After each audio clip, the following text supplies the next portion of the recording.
Hello everyone, I hope you are doing well. In today's video I'm gonna show you how you can actually post a story on Facebook. It's quite easy to do that.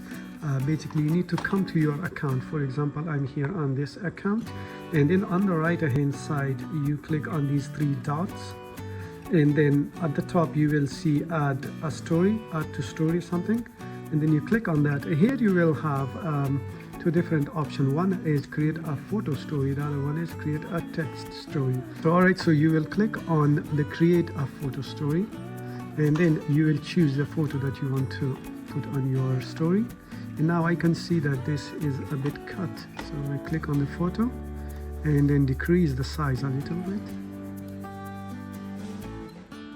and then click on share to story.